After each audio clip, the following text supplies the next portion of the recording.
Hello दोस्तों, स्वागत है आपके अपने YouTube channel Bihar board study with VK में। और आज के वीडियो में हम लोग समझेंगे कि माध्य, माध्यक और बहुलक को कैसे जो है बिल्कुल आसान विधि के माध्यम से हम लोग बनाएं। आज का वीडियो जो मुख्य रूप से होगा वो मैथ का एक टॉपिक है, माध्य, माध्यक, बहुलक यानी सांख्यिकी जो है टॉपिक है। और उस सांख्यिकी के अंतर्गत हम लोग माध्य, माध्यक और बहुलक को जो है बिल्कुल आसान विधि से बनाने का प्रयास हम लोग करेंगे। हम लोग बिल्कुल आसान विधि से उसे सीखने का प्रयास करेंगे। तो आज जो अभी हम आप लोग पीछे जो है बोर्ड पर देख पा रहे होंगे कि एक क्वेश्चन लिखा हुआ है, और इस क्वेश्चन में जो है हमें माध्य माध्य निकालना है।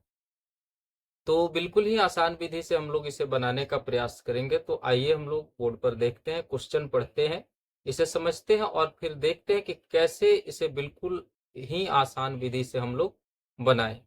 तो आइए प्रश्न हम एक बार पढ़ के सुना देते हैं। प्रश्न लिखा हुआ है कि विद्यार्थियों के एक समूह द्वारा अपने पर्यावरण संचेतना अभियान के अंतर्गत सर्वेक्षण किया गया, जिसमें उन्होंने एक मोहल्ले के 20 घरों में लगे हुए पौधों से संबंधित निम्नलिखित आंकड़े एकत्रित किए।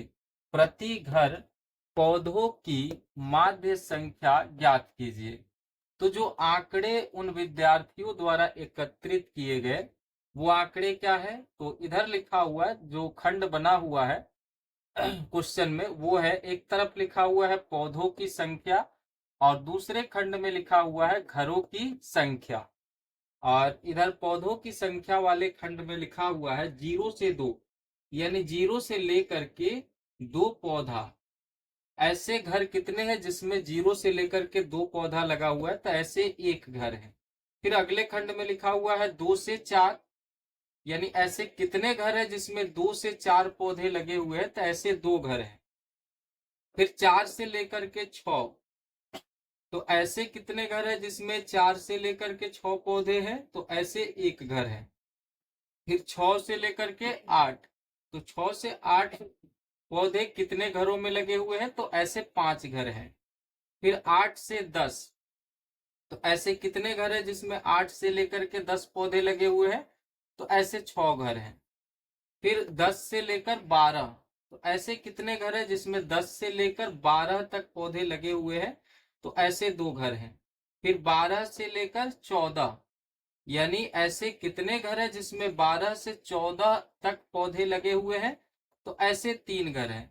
अब ये आंकड़े जो है दिए गए हैं और इन आंकड़ों का हमें जो है माध्य निकालना है, यानी हमें माध्य घरों की संख्या निकालना है। हमें निकालना है प्रति घर पौधों की माध्य संख्या। हमें क्या निकालना है, हमें निकालना है प्रति घर पौधों की माध्य संख्या। तो इसको जो है हमें माध्य निकालने के लिए सबसे पहले 4 खंडों की आवश्यकता होगी। तो हम अपने नोटबुक में, कॉपी में जो है इस तरह के 4 खंड बना लेंगे। और पहले वाले खंड में हम लिख लेंगे वर्ग अंतराल, दूसरे वाले खंड में लिखेंगे बारंबारता, तीसरे वाले खंड में लिखेंगे चर, और चौथे वाले खंड में लिख लेंगे चर गुने बारंबारता। तो आइए अब हमें वर्ग अंतराल में क्या लिखना है, तो वर्ग अंतराल में जो ये पौधों की संख्या दिया गया है इन्हीं संख्याओं को हम लिख देंगे। तो वर्ग अंतराल में 0 से 2 दिया है, तो हम लिख दिए 0 से 2। फिर यहाँ पूरा लाइन खींच दिए यहां तक। फिर 2 से 4 है, तो 2 से 4 फिर लाइन खींच दिए। उसके बाद 4 से 6 है, तो 4 से 6 हम लिख दिए। 6 से 8, फिर 8 से 10, और फिर लास्ट में हम लाइन खींचेंगे एक और 10 से 12 के लिए। 10 से 12, और एक और लाइन है उसको भी हम लोग खींचेंगे, उसको भी खींचेंगे हम लोग 12 से 14। 12 से 14 वाली लाइन को भी हम लोग खींच लिए। और एक और लास्ट में हम लोग लाइन खींचेंगे और इसमें लिखेंगे हम लोग कुल योग। इसमें लिखेंगे कुल योग। थोड़ा अच्छे से लिख लेते हैं। इसको लिखेंगे हम लोग कुल योग, कुल योग। फिर इसे भी लाइन हम कंप्लीटली खींच लेंगे। अब हमारी बारी आती है बारंबारता में किसे लिखे। तो ये जो घरों की संख्या जो दी गई है, ये घरों की संख्या हमारा बारंबारता हो जाएगा। तो इसमें इसको लिख लेते हैं, एक, दो, एक, फिर 5, 6, 2 और 3। अब कुल योग में हम किसे योग करेंगे, तो ये बारंबारता जो दिया हुआ है, इस सभी बारंबारता को हम जोड़ लेंगे, योग कर लेंगे। तो सभी बारंबारताओं को जोड़ने पर हमारा जो योग होगा वो 20 होगा, क्योंकि ऑलरेडी प्रश्न में ये चीज लिखा हुआ है। अब चर हम कैसे निकालें, तो चर निकालने के लिए ये जो दोनों पद दिए गए हैं, इन दोनों ही पदों को जोड़ करके हम इसमें 2 से भाग दे देंगे। तो जो हमारा आएगा वो चर होगा। तो हम 0 और 2 को जोड़ देते हैं तो 2 ही होगा, और फिर 2 में जो है 2 से भाग दे देंगे तो 1 मर्तबा में हो जाएगा। फिर यहाँ 2 और 4 को जोड़ देते हैं, तो 2 और 4 को जोड़ने के बाद 6 आ जाएगा, और 6 में यदि हम फिर 2 से भाग देते हैं तो ये 3 हो जाएगा। फिर जो है 4 और 6 को जोड़ लेते हैं आपस में, तो 10 हो गया, और 10 में 2 से भाग दे दिए तो 5 बार में हो जाएगा। फिर यहाँ 6 और 8 को आपस में जोड़ लेते हैं, यानी दोनों पदों को, जो उच्चतम पद है वो और जो न्यूनतम पद है वो, दोनों ही पदों को जोड़ लेते हैं। तो 8, ये 6 और 8 जोड़े तो 14 हो गया, और 14 में 2 से भाग दिए तो ये 7 बार में भाग लग जाएगा।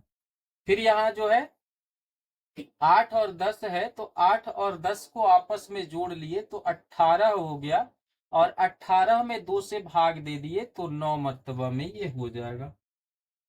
फिर यहाँ 10 और 12 को भी जोड़ेंगे, तो 10 और 12 को आपस में जोड़ लिए तो ये हो जाएगा 22, और 22 में यदि हम 2 से भाग दे देंगे तो ये 11 बार में हो जाएगा।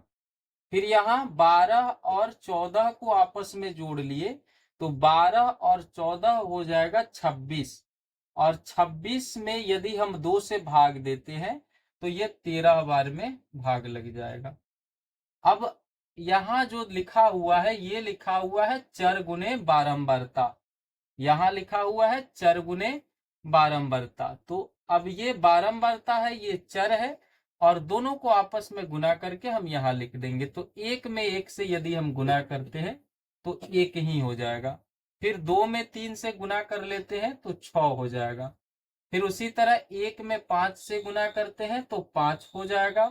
फिर 5 में 7 से गुना कर लेते हैं तो 35 हो जाएगा, और फिर 6 में 9 से गुना कर लेते हैं तो 54 हो जाएगा।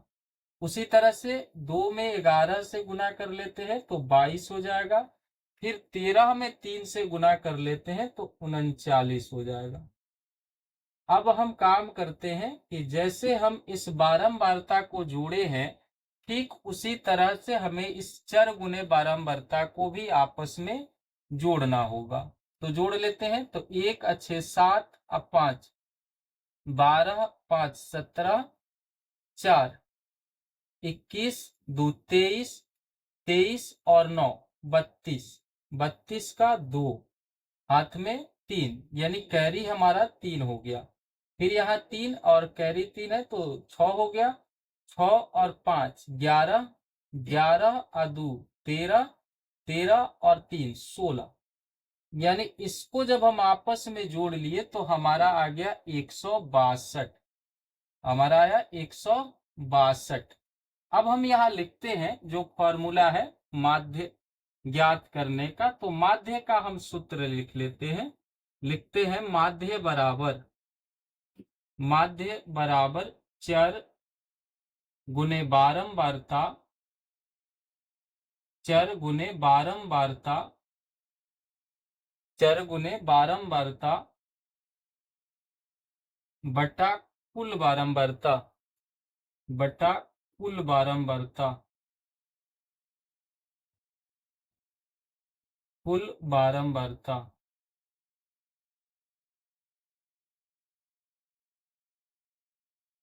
तो हम लोगों ने क्या देखा, हम लोगों ने देखा कि यहाँ चर गुने बारंबारता का कुल मान जो है 162 आया हुआ है।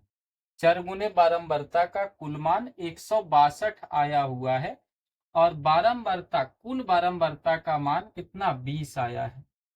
तो अब यदि हम जो है 162 में अगर 20 से भाग देते हैं, डिवाइड करते हैं, तो ये हमारा जो है 8.1 मर्तबा में पूरी तरह से विभाजित हो जाएगा, कट जाएगा।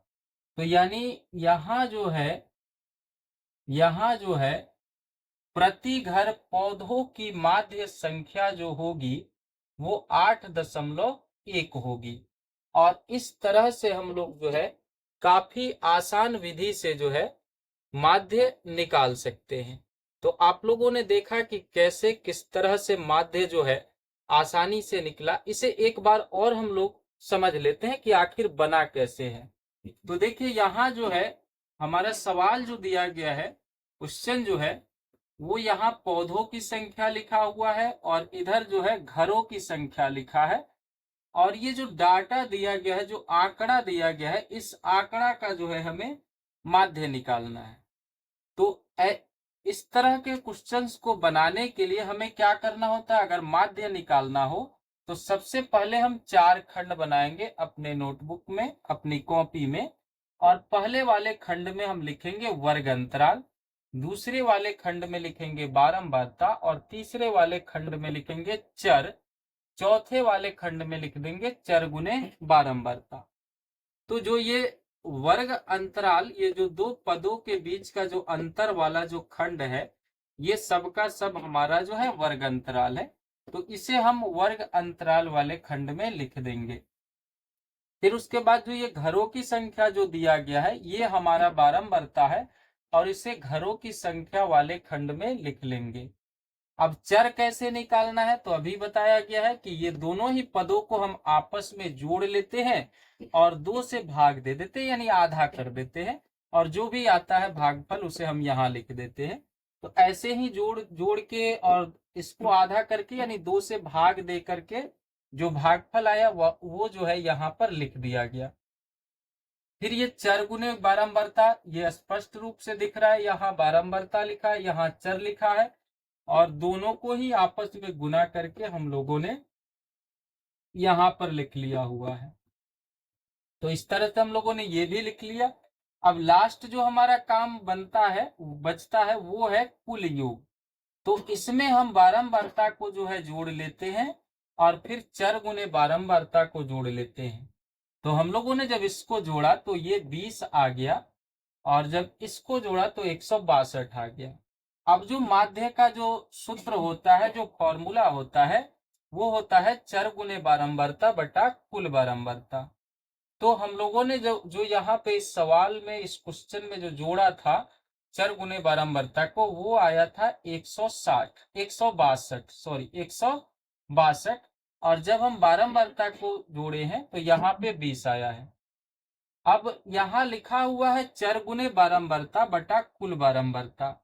तो चर गुने बारंबारता का जो मान है वो हम लोगों ने ऊपर लिख लिया और जो कुल बारंबारता का मान है हम लोगों ने नीचे लिखा। और इससे यानी 20 से 162 में जब हम लोगों ने भाग दिया तो जो हमारा भागफल आया 8.1, और यही हमारा आंसर हो जाएगा।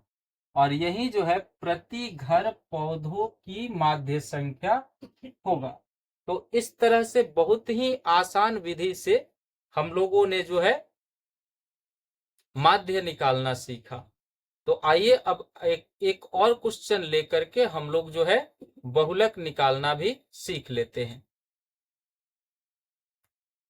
तो आइए एक सवाल लेकर के, एक क्वेश्चन लेकर के हम लोग जो है बहुलक को भी जो है आसान विधि से जो है निकालना सीखते हैं कि कैसे जो है बहुलक को बिल्कुल ही आसान विधि से हम लोग निकाल सकते हैं। तो आइए देखते हैं। प्रश्न जो है बोर्ड पर आप लोग देख पा रहे होंगे, लिखा हुआ है।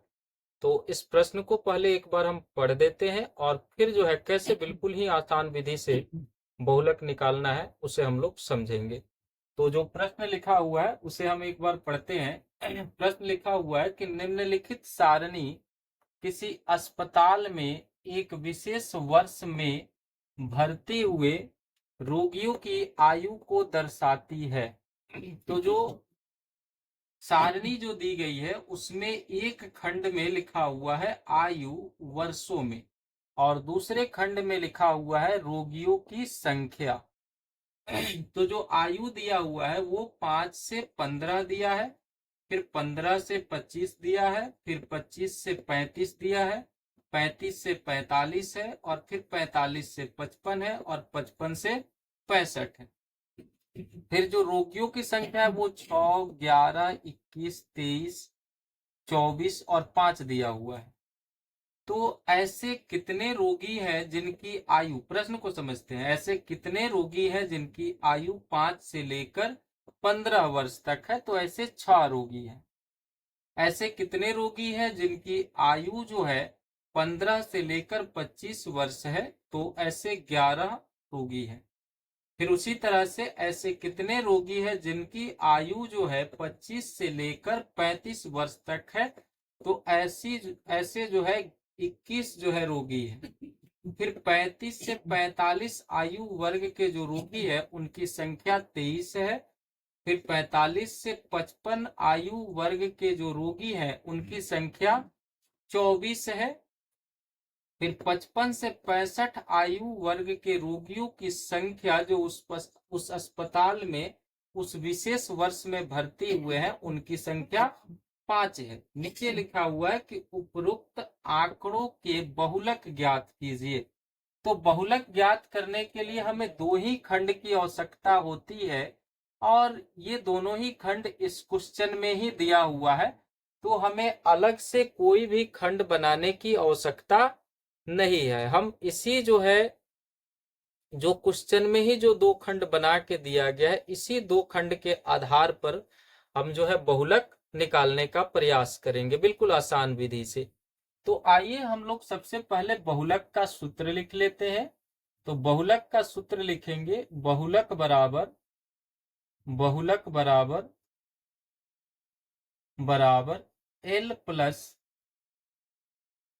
F1 माइनस FO बटा 2F1 माइनस F0 फिर माइनस F2 और लास्ट में गुना H हो जाएगा, गुना H।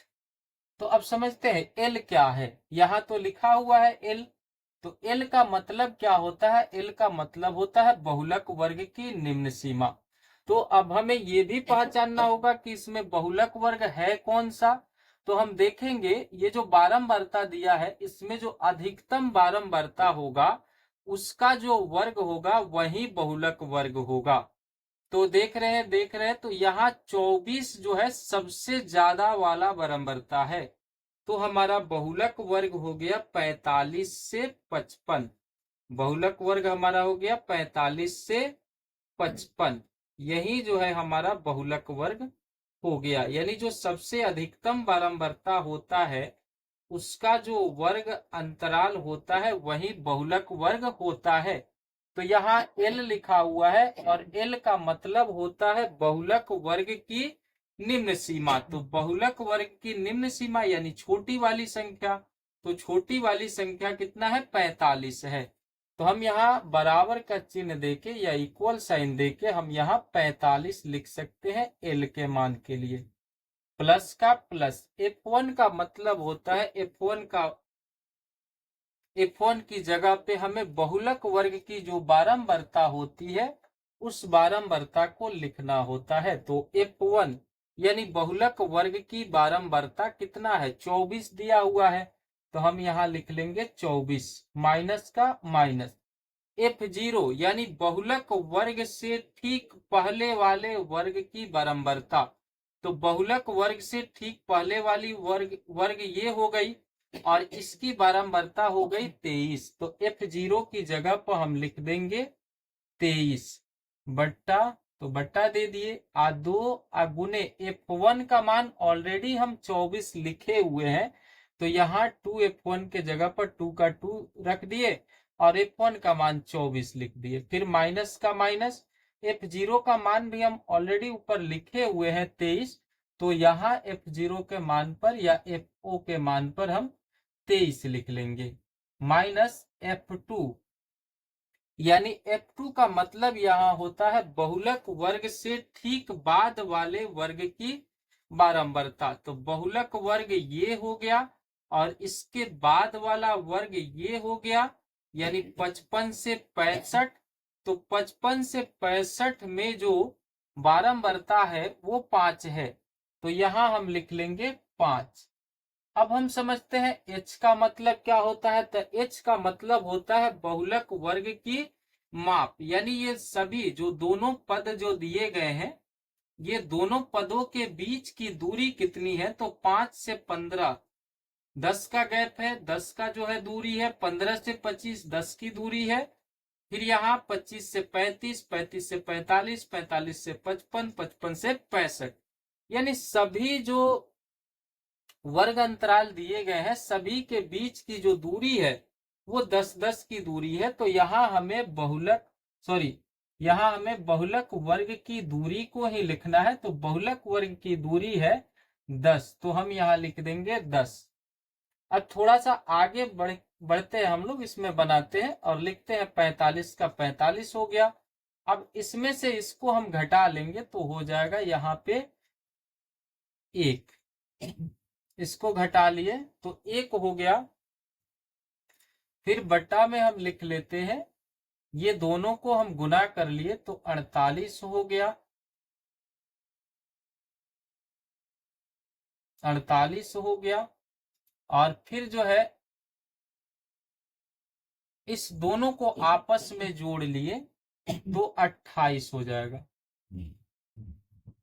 तो हो गया 28।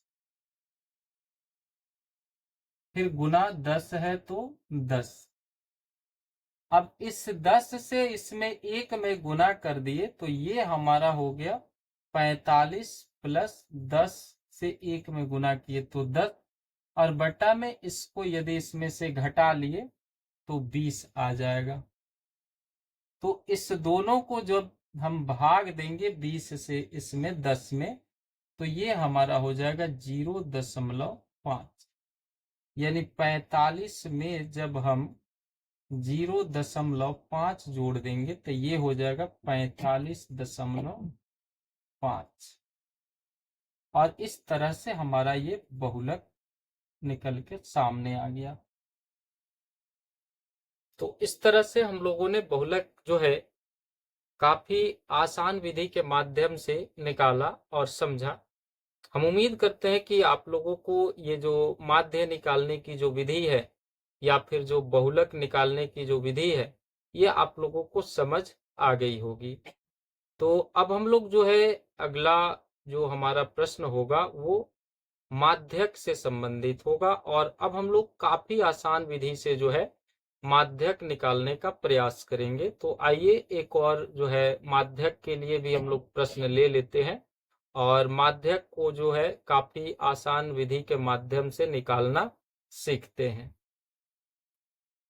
तो आइए एक उदाहरण के माध्यम से हम लोग जो है माध्यक को भी जो है आसान विधि से बनाने का प्रयास करें ताकि काफी आसानी से वो हमारी समझ में आ सके। तो जो प्रश्न लिखा गया है बोर्ड पर, तो इसको पढ़ते हुए हम लोग इसे काफी आसान विधि से बनाने का प्रयास करेंगे। तो आइए पहले प्रश्न को हम लोग पढ़ते हैं, फिर उसमें जो आंकड़े दिए गए हैं उन आंकड़ों को भी समझते हैं और फिर उस आधार पे हम लोग इसका माध्यक निकालने का प्रयास करेंगे। तो जो लिखा हुआ है क्वेश्चन वो है कि निम्नलिखित बारंबारता बंटन किसी मोहल्ले के 68 उपभोक्ताओं की बिजली की मासिक खपत दर्शाता है। इन आंकड़ों का माध्यक ज्ञात कीजिए। तो जो आंकड़े दिए गए हैं इसमें 2 खंड बने हुए हैं और पहले खंड में लिखा हुआ है मासिक खपत इकाइयों में, यानी यूनिट में जो है मासिक खपत दिया हुआ है, और फिर यहाँ जो है बगल वाली खंड में जो है उपभोक्ताओं की संख्या लिखा हुआ है। तो इस आंकड़े को समझते हैं कि आखिर क्या लिखा हुआ है। तो 4 ऐसे उपभोक्ता है जो 65 से लेकर 85 यूनिट तक बिजली की खपत मासिक खपत करते हैं, और 5 ऐसे उपभोगकर्ता हैं जो 85 से लेकर के 105 यूनिट जो है मासिक बिजली की खपत करते हैं, और 13 ऐसे उपभोगकर्ता हैं जो 105 से लेके 125 यूनिट तक बिजली की जो है मासिक खपत करते हैं। उसी प्रकार 20 ऐसे उपभोगकर्ता हैं या उपभोक्ता हैं जो 125 से लेकर के 145 यूनिट तक बिजली की खपत करते हैं, और 14 ऐसे उपभोक्ता हैं जो 145 से लेकर के 165 यूनिट तक बिजली की खपत करते हैं। फिर 8 ऐसे उपभोक्ता हैं जो 185 से 165 से लेकर 185 यूनिट तक बिजली की खपत करते हैं, और फिर 4 ऐसे उपभोक्ता हैं जो 185 से लेकर 205 यूनिट तक बिजली की खपत करते हैं। अब ये जो आंकड़े दिए गए हैं, हमें इन आंकड़ों का माध्यक ज्ञात करना है। तो सबसे पहले माध्यक ज्ञात करने के लिए जो हमें आंकड़ा बनाना होगा, वो आंकड़ा हमारा जो है 3 खंडों का होगा। तो पहले वाले खंड में हम लोग लिखेंगे वर्ग अंतराल। पहले वाले खंड में हम लोग लिखेंगे वर्ग अंतराल। तो फिर दूसरे वाले खंड में हम लोग लिखेंगे बारंबारता।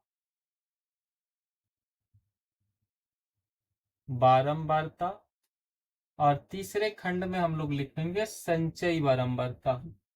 तीसरे खंड में लिखेंगे संचयी बारंबारता।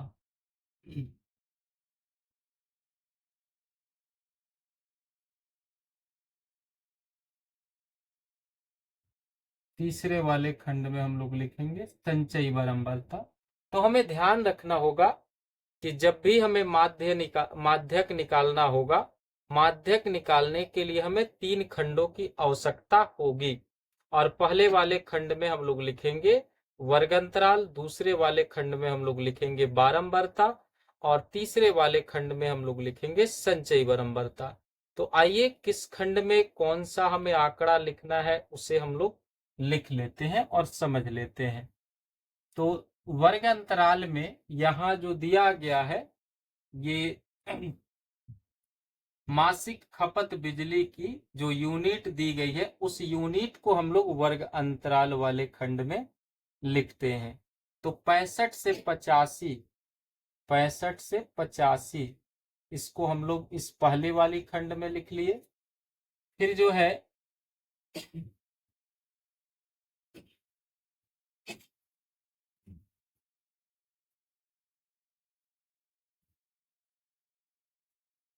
फिर 85 से 105, उसके बाद 105 से 125,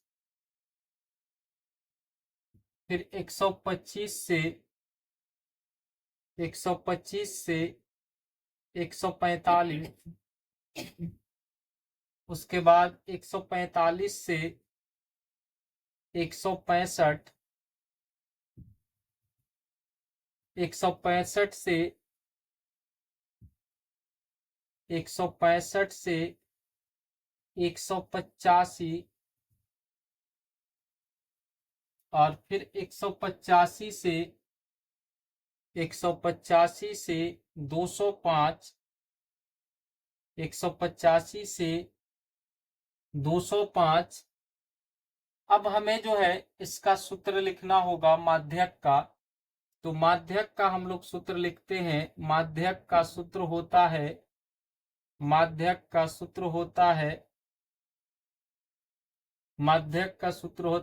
L plus N/2 minus CF, L plus N/2 minus CF बटा F गुना h। तो इसे हम लोग लिखते हैं L का मान हो जाएगा माध्यक वर्ग की निम्न सीमा। जो डाटा दिए गए हैं पहले उसे भी हम लोग लिख लेते हैं। सूत्र हम लोगों ने लिख दिया। अब बारंबारता में ये जो उपभोक्ताओं की संख्या दी गई है इसे हम लोग लिख लेते हैं। तो बारंबारता में पहले 4 हो जाएगा, फिर 5, फिर 13, उसके बाद 20, फिर 24, सॉरी 14, फिर 8 और यहाँ 4। संचयी कैसे निकालते हैं? तो 4 लिख दिए, फिर इसको इसमें जोड़ लिए तो 4 और 5 9, और फिर जो है 9 और 13 को आपस में जोड़ लेते हैं तो 13 और 9 कितना हो जाएगा? तो 13 और 9 को आपस में जोड़ लेते हैं तो 22 हो गया। फिर 22 और 20 को आपस में जोड़ लिए तो 42 हो गया। फिर 42 और 14 को आपस में हम लोग जोड़ लेते हैं तो कितना हो जाएगा?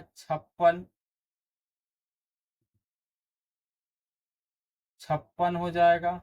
फिर 56 और 8 को आपस में जोड़ लेते हैं तो 56 और 8 हो जाएगा 64। फिर 64 और 4 को आपस में जोड़ लिए तो हो गया 68। अब हम लोगों ने अभी जो सूत्र लिखा है यहाँ पे, इसी के अनुसार जो है जो भी मान जिसका जो होगा वो हम लोग लिखते चलेंगे। तो पहले एल लिखा हुआ है, पहले लिखा हुआ है एल। तो अब एल का मतलब यहाँ क्या होगा उसे हम लोग लिखते हैं। एल का मतलब यहाँ होगा माध्यक वर्ग की निम्न सीमा। तो सबसे पहले हमें इसमें ढूंढना होगा कि माध्यक वर्ग है कौन सा।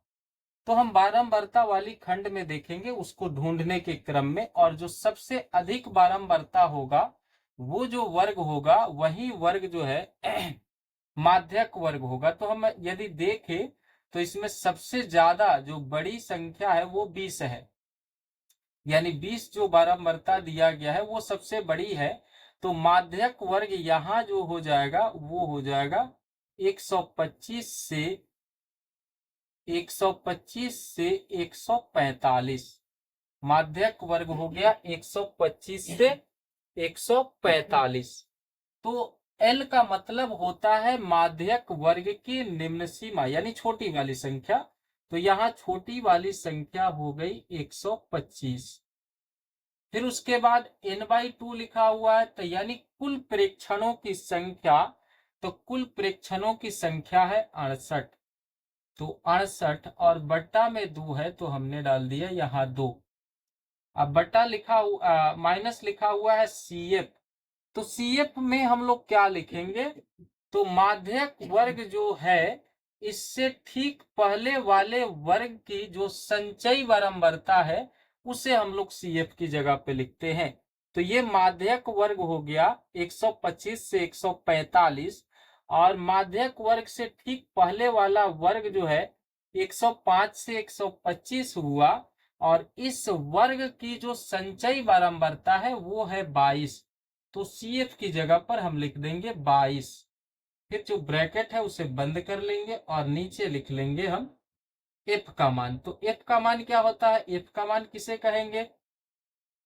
F की जगह पर हम किसको लिखेंगे? तो F की जगह पर हम लोग लिखेंगे माध्यक वर्ग की बारंबारता। तो माध्यक वर्ग की बारंबारता सबसे अधिक वाली जो बारंबारता है वही होती है।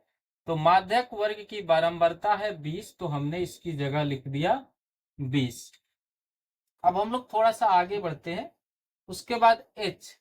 तो H का मतलब होता है, यहाँ भी बारंबारता हम लोग बहुलक में भी पढ़ रहे थे, वहां भी हम लोग लिखे हैं H मतलब बहुलक वर्ग की दूरी। और यहाँ जो H है यह H जो है माध्यक वर्ग की दूरी होगा। तो ये सभी अंतरालों में यदि हम देखें तो ये सबके बीच की जो दूरी है वो 20 है। तो हम यहाँ लिख देंगे 20। अब हम इसको इससे भाग दे लेते हैं तो ये 34 मर्तबा में कट जाएगा, यानी 34 बार में ये कट जाएगा। तो अब इधर लिख लेते हैं 125 प्लस ये हो गया 34 माइनस 22 बट्टा 20। और फिर इधर हम लिख लेते हैं गुना 20। तो ये 20 से 20 जो है कट जाएगा, खत्म हो जाएगा। अब फाइनली जो हम लोगों के पास बचा वो इधर हम लिख लेते हैं। हमारे पास बचा है इधर 125, और फिर इसमें से इसको घटा लेते हैं तो हमारे पास बच जाएगा 12। तो इधर बच जाएगा 12, और दोनों को यदि आपस में जोड़ ले 125 और 12 को, तो ये हो जाएगा 137। ये हो जाएगा 137। और यहां जो माध्यक, जो इस आंकड़े का जो माध्यक होगा वो हमारा 137 आ जाएगा। वो हमारा कितना आ जाएगा? 137 आ जाएगा। तो इस तरह से हम लोगों ने एक ही वीडियो में माध्य निकालना सीखा, बहुलक निकालना सीखा, और माध्यक को भी निकालना सीखा, और वो भी जो है काफी आसान विधि से, जो आसानी से हमें समझ भी आ जाएगा, और इस पे आधारित प्रश्नों को हम परीक्षा में भी काफी आसानी से बना लेंगे। तो आप इस वीडियो को 1-2 बार 3 बार देखिए, ताकि इस पे आधारित प्रश्न यदि आपकी परीक्षा में पूछे जाते हैं, यानी या तो आपसे माध्य निकालने के लिए इस पे आधारित पूछा जाए, या फिर बहुलक निकालने के लिए पूछा जाए, या फिर जो है माध्यक निकालने के लिए पूछा जाए, तो इस पे आधारित जो प्रश्न होंगे आप उन प्रश्नों को काफी आसानी से हल कर पाएं। तो इस वीडियो को जो है 2-3 बार देखे भी, और अपने दोस्तों के पास इसे शेयर भी कर दे, ताकि वो लोग भी देख ले, उन लोगों का भी जो है भला हो जाए इस एक वीडियो के माध्यम से। अगर वीडियो अच्छा लगे तो आप लोग कमेंट कीजिए, इस पे प्रैक्टिस भी, इस पे आधारित जो प्रश्न आपके पाठ्य पुस्तक में दिए गए हैं उन प्रश्नों को आप लोग बनाइए। इस पे आधार, इसको आधार मान के, यानी जैसे जैसे इसमें बनाया गया है वैसे वैसे आप लोग उसको भी बनाइए, वो भी आसानी से बन जाएगा। तो वीडियो अच्छा लगे तो लाइक कर दीजिए, सब्सक्राइब कर दीजिए, और यह वीडियो जो है ज्यादा से ज्यादा लोगों तक पहुंचाने का काम आप लोग कीजिए, ताकि उन लोगों का भी भला हो जाए इस वीडियो के माध्यम से। तो मिलते हैं हम लोग फिर अगले वीडियो में, तब तक के लिए आप लोग अपना ख्याल रखिए। धन्यवाद।